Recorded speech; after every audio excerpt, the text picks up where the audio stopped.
So 2020 has been a tough year for everyone, and I feel like the UFC being up and running in the background throughout this time has given people a lot of help right now. And I feel like another thing that has helped a lot of people are the personalities that are coming through in the UFC. I feel like this year has been the year of finding young, talented prospects that could go on to become potential superstars in the UFC solely and entirely due to their personality. And I feel like this is the most personality-rich year in the UFC that we've ever had, including some big names at the top that are always funny, that have just been off the charts this year. I'm going to go through all of the fighters and tell you guys my top 5 funniest fighters of 2020. I think this is one of the most important awards to go round. I'm also going to give you guys a bunch, and I mean a lot of honorable mentions, so stick around for like the second half of this video. But I'm going to go through my top 5 first, starting at number 5, ending with number 1.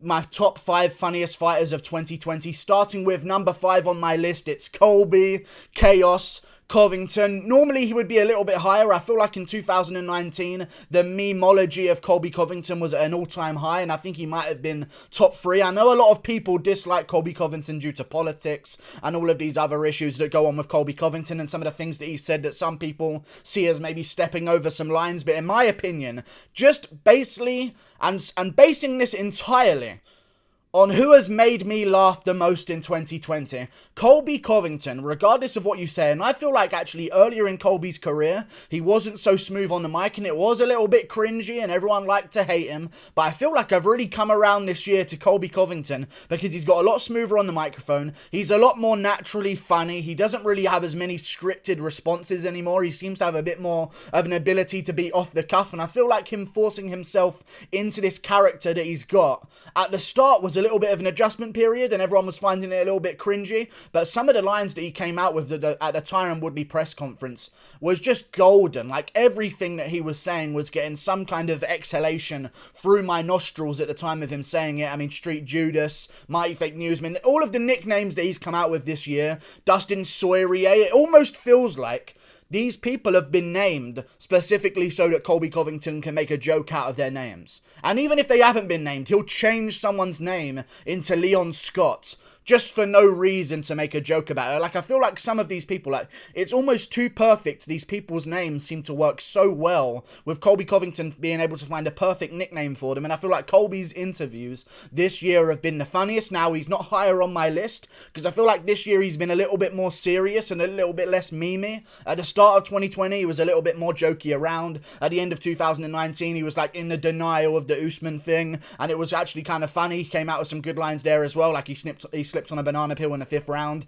That made me chuckle, but I feel like he's been a bit too serious this year for the majority of it to be higher on the list, but he is at number 5. But moving on to number 4 in my list.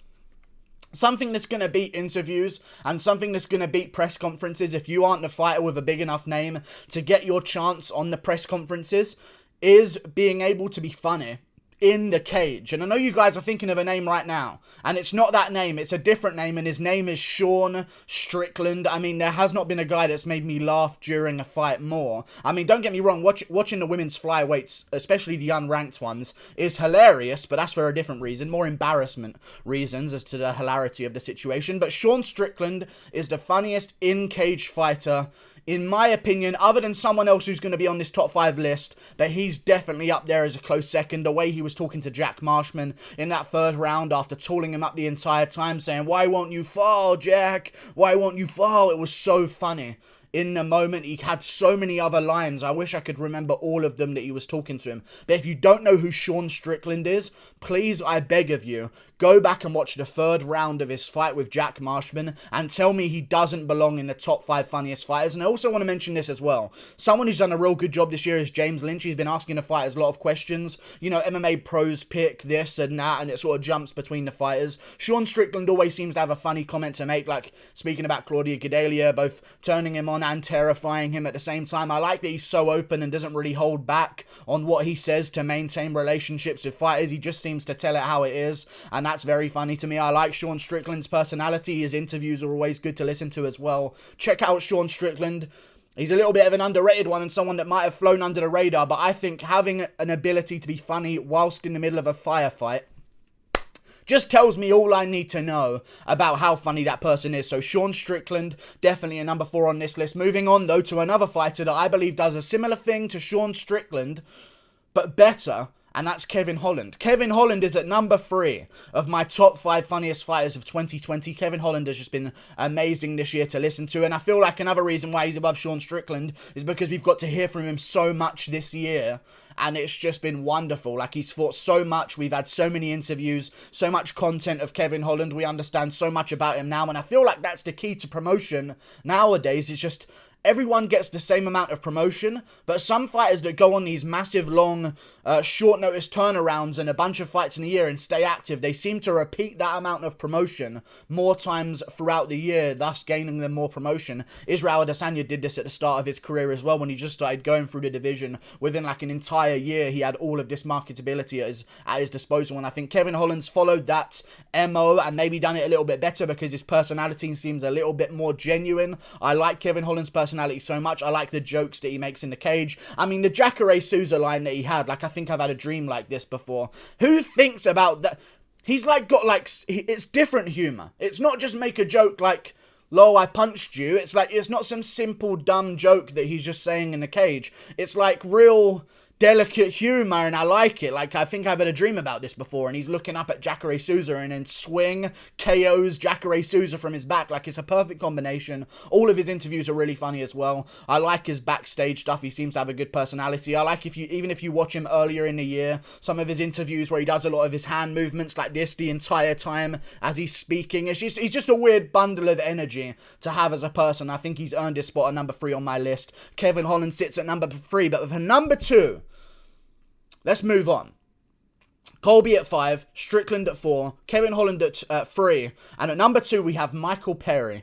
In my opinion, Mike Perry has been one of the funniest fighters this year, and whether that be because he wanted to be funny this year or not, he just seems to have been funny, and there's levels to Mike Perry's funniness. There's laughing at Mike Perry being himself as a person, whether he wants you to or not. There's laughing at Mike Perry's actions that he gets up to, whether it be punching an old man unconscious in a bar, or, I mean, listen, Conor McGregor couldn't do it, like, so you've got to give credit to Mike Perry for having that kind of power. We've seen the chins of old men in 2020 recently, but Mike Perry seems to have got the power to do it. So he drops this old man in the bar, hilarity, misses weight by 4 pounds, makes all the MMA media members wait an hour for him to miss weight by 4 pounds, and when the weight is being read, he dabs on them, sends messages to Tim Means of him eating burgers and fries, talks about his corner men and gets rid of all of them, and then has his pregnant girlfriend in the corner with him throughout his fights with Mickey Gall and Tim Means this year. I mean, it's just the meme of Mike Perry. I've never laughed more at someone other than number 1 on this list, and number 1 on this list,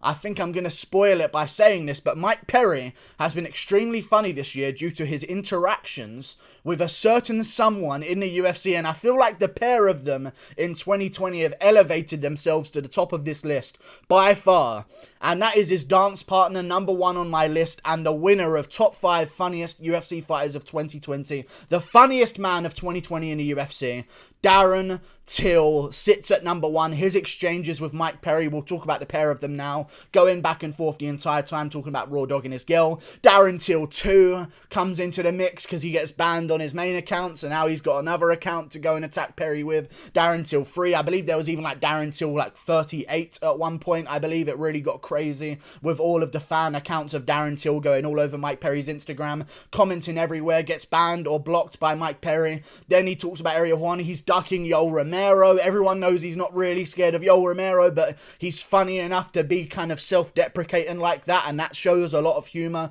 in a man and a lot of personality. I like it from Darren Till. Also want to mention him being in the corner with Mike Perry. That was such a possibility that it was hilarious to me. I wanted to see it more than anything. I didn't even care about Khabib versus Ferguson not happening. As soon as Mike Perry and Darren Till didn't get to corner Mike Perry, that was more crushing to me than the loss of Khabib versus Ferguson, in my opinion. So Darren Till this year has been on fire, and every single Instagram post he makes just seems to get better and better throughout time. And I have a segment on my live Q&A shows. If you don't know, I do every single day. I go live. People ask me questions in the chat. I answer them live, everyone. I try to answer all of them, but it gets a bit hectic at times. Tune in, hit the notification bell if you want to tune into those. But Darren Till has a segment on my live shows where we have like a Darren Till Instagram corner, and every couple of days we'll just go over to Darren Till's Instagram. And you know what? I'm going to insert a Darren Till's Instagram corner on this video right now. We're going to check out Darren Till's Instagram. Hopefully it's not blocked by Instagram. And immediately I'm chuckling to myself because I see a picture of a morbidly obese Darren Till and another Christmas meme. Like, it's just wonderful. And he's got Darren Cormier. It's really, really good to see. You know what I mean? I like it very much so indeed. Darren Till, personality shining through. I feel like he's stolen the title from Derek Lewis, which is another huge deal this year, and that's what's going to be in my honourable mentions. Derek Lewis is an honourable mention of mine, but Darren Till has gone above and beyond. All of his Instagram posts, they just seem to be so relatable and funny unanimously across the board, and I feel like his performances haven't really been too appealing to the casual fans. I think he's gained more fans through his personality than his performances, because he lost to Robert Whittaker, and some casual fans would say that that wasn't the most entertaining fight in the world. It wasn't a war back and forth, but I enjoyed it. It was very technical. And some people will say that his fight with Gastelum wasn't too interesting, so for him to still salvage and gain a bunch of followers whilst not having these crazy wars or these first round finishes just goes to show his personality this year. So Darren Till, funniest fighter of 2020. Now I'm going to go through some of the honourable mentions. I know you guys want to listen to these. Paulo Costa, in my opinion, is a huge honourable mention this year. I think we have to mention him. I know that Paulo Costa lost to Israel Adesanya, and I picked Paulo Costa to beat Israel Adesanya, so I'm kind of stupid. But still, I know he lost to Israel Adesanya. Okay, and I know his reaction to losing to Israel Adesanya wasn't the most fan-friendly in the world, and he's not going to gain a bunch of fans for it, but you cannot deny it. I know Adesanya beat him in the cage, but at those press conferences, whilst knowing a tenth of the English language, Paulo Costa out-trash-talked Adesanya straight up. Every single thing he came out with, whether it was a Cirque du Soleil, me crazy, you're never going to fight for me, I had the Ewing, how you say Ewing. It was just a wonderful exchange that he was having with Waleed Ismail on the sidelines, boosting him up a little bit as well. Waleed would be number one on this list if it wasn't just UFC fighters, but still, Paulo Costa this year has had some really good moments with the trash talking. I like his personality, and it's almost funnier that he doesn't know English, and it's very broken down, where he calls the retired Brazilians retarded, and he calls slap swip or something. It's just like a lot of meme. There's a lot of memeability in Paulo Costa, and there has been, but after the Adesanya loss, he kind of lost his way out of the top 5. But if Paulo Costa won and was talking shit to Adesanya, he'd probably be top 5 on this list as well, because he seems quite entertaining. Paulo Costa at number 5, or not at number 5. Paulo Costa is an honourable mention. Also, some other guys, Nate the Train!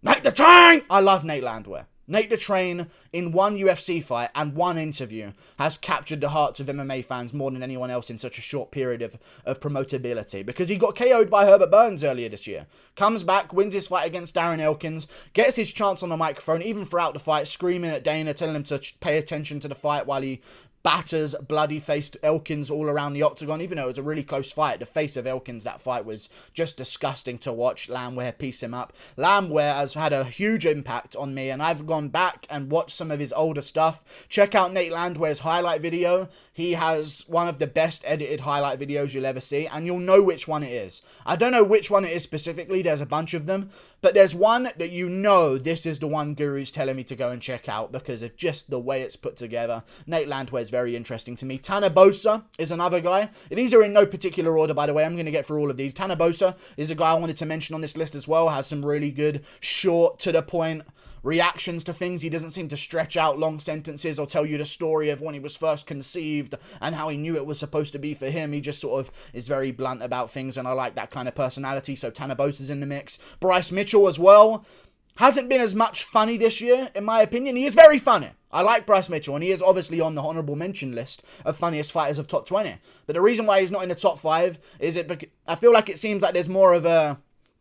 He didn't have the Theo Von interview this year. We haven't really seen too much of the personality side of Bryce Mitchell. We've seen some interviews of Bryce Mitchell, but it seems to be more like he's serious about getting that belt now. Time for the jokes to go to rest a little bit, you know what I mean? There used to be more jokes from Bryce Mitchell, but now he's got his camo shorts.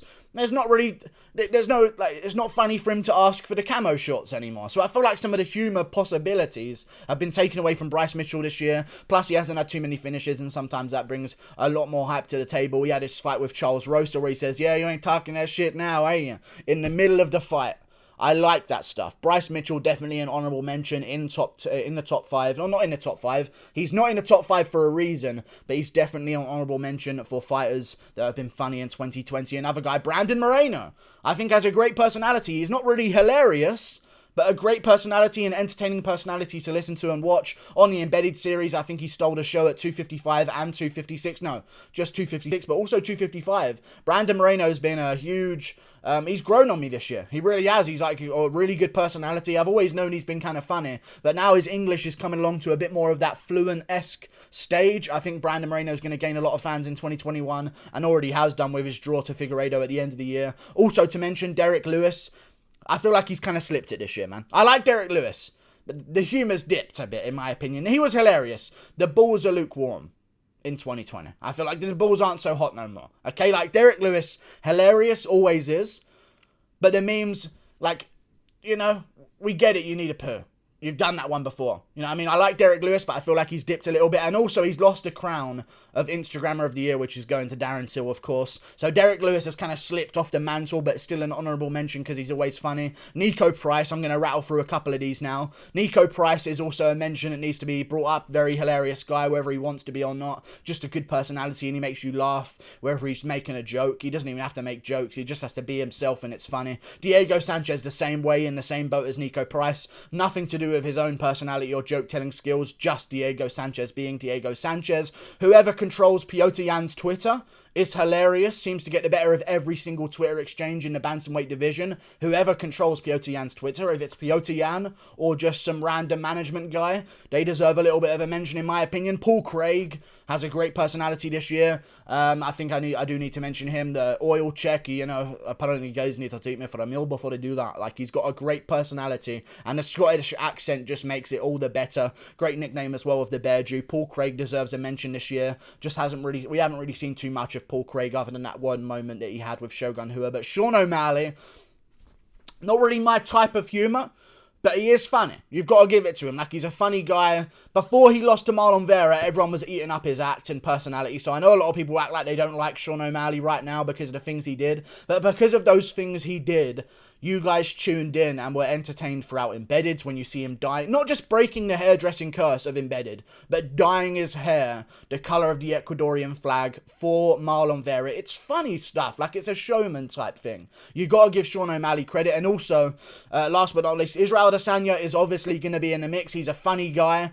I don't feel like I don't think he's the natural funniness of a Covington, Strickland, Holland, Perry Till. And I know I just said natural funny, and even though Covington's putting on a bit of an act, Israel Adesanya, in my opinion, it just doesn't come across as genuine.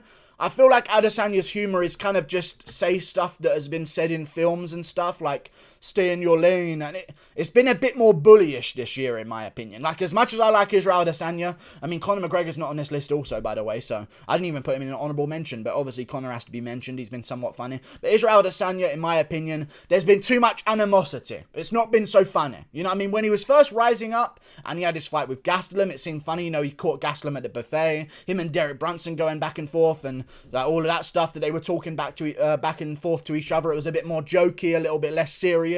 I liked it, but I feel like him and Paulo Costa, it was so personal that it kind of brought a bit of a toxic side out of Adesanya, and I don't think he was as funny as much this year. He did have some entertaining lines, and I'd for sure tune in and was excited for his fights, but it just wasn't so hilarious this year. I'm sure we can all agree, but definitely an honourable mention. That's all of the people on my list. Thank you for watching this video. Click that button up there. Goodbye. Thank you for watching. Toodle pip. Darren Till's the funniest this year by far. Goodbye.